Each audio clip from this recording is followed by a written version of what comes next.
for 5 minutes. Thank you, Mr. Chair.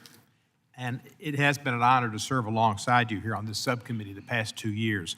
It's been the most important subcommittee I've served on in my 18 years in Congress, and working with you has allowed us to work together in a bipartisan fashion, along with Mr. Graves and my ranking member, my leader, Mr. Larson, in getting this bill passed. Your leadership on this committee has been phenomenal, and when they go back, in my opinion, they look at Louisiana, they'll think of Billy Cannon, Harry Connick, the Mannings, and Mr. Graves.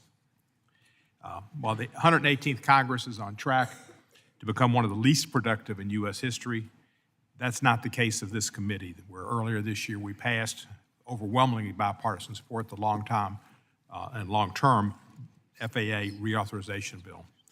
It's been over 6 months since the FAA Reauthorization was signed into law, so it's time to ensure compliance with the instructions contained therein.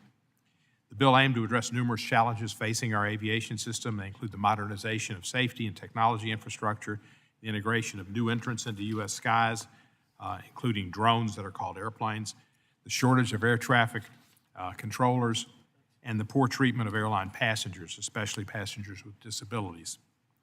Our witnesses today come from across the aviation sector, and they will provide valuable insights into the status of various provisions of the law.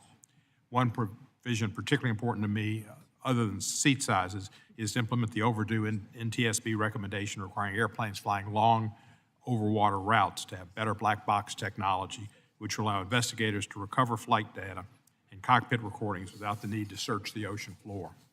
Two technologies can make this possible. One is data streaming through satellites, which sends black box data in real time. The other is deployable flight data recorder, which float on the water after a crash. A major aircraft manufacturer is already using this technology, making it much faster and easier for investigators to access the critical information. With advanced technology available today, it's a no-brainer, so we're happy it's now law. The committee has taken great strides to improve transparency for the flying public and ensure our safety investigators have the information needed to prevent accidents, so it's important to me this provision is implemented adequately. As we begin the 119th Congress next, which we will in January, this subcommittee will conduct ongoing oversight of the FAA. And we hope that if there's a change in administrators at the FAA, it'll be somebody who has intimate knowledge of this bill and is able to implement it and work well with this committee. We look forward to ensuring full compliance with the law.